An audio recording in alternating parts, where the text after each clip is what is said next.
Let's make a pop-up bouquet for Mother's Day, or any occasion really. All you're going to need is some paper, something to color with, scissors, and glue. Begin with your piece of paper, place it on your surface of your table horizontally, bring the left side over to the right side like you're folding a card. Make sure you match it up really well before you fold. Find the middle of the fold, and then find the middle of that line segment. Draw a short horizontal line. This will be for the bottom of your vase. At the middle on the fold, about 4 fingers apart, make a longer horizontal line. Go ahead and cut those lines out, but before you do, double check and make sure you're doing this on the fold. Now, bring the paper down, and that paper is going to create a diagonal when you crease it.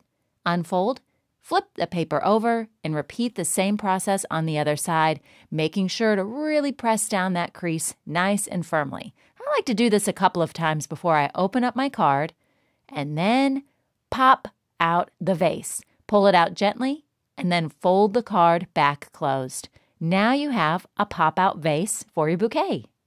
Next up, we can begin decorating that vase. I like to go ahead and outline the sides of the diagonal. I'm using a permanent marker. You could draw designs on your vase. You could write something like Happy Mother's Day or Happy Birthday. The choice is yours. The possibilities are endless. But since we don't live in an anti-gravity zone, you might want to go ahead and draw a horizontal line behind or in the background of your vase. This is called the horizon line. And in my work of art, it's going to be the table. So I'm going to decorate it with a tablecloth of horizontal stripes. Again, you're the artist. You get to decide what you want to do from here. When you're done, you can grab whatever you like to color with. I'm using construction paper crayons to color and decorate your masterpiece so far. Markers would work. Color pencils are super duper. You could even use markers or all three. And when you do, that's a little something called mixed media. Another word for art supplies is media. When you mix it up, we call it mixed media. I'm using some scrap paper now to draw flowers. I'm beginning with a circle in the center, and then just drawing some curved lines, arches around the side. Notice when I draw my stem, I'm not making it thin, but I'm using 2 lines to create a thick stem. This is important because you're going to be cutting this flower out. That stem is going to need to be strong enough to hold your flower up when you put it in your vase so that it can pop out. If it's too thin of a stem, when you open your card, your flowers will droop. So make sure that you make 2 lines for your stem that are parallel, doing the same thing, and that they're a little bit further apart to create a thick stem for your flower. Use a variety of ways to decorate your flower so that your artwork is interesting to look at and not everything's the same.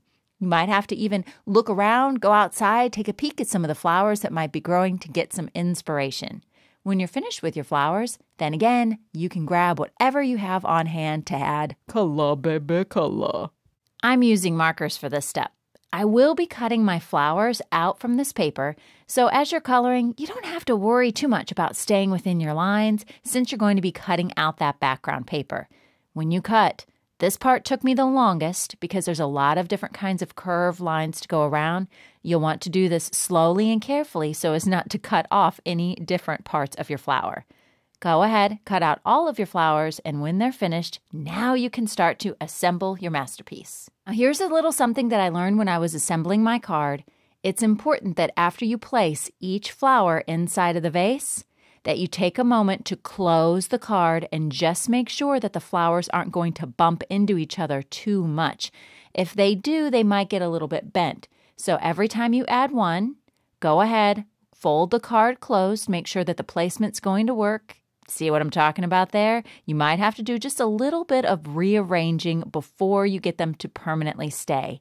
All right, guys, I hope you had fun making your Mother's Day bouquet or a bouquet of flowers for any amazing occasion. Don't forget to massage that paper really well to give that glue some grab time.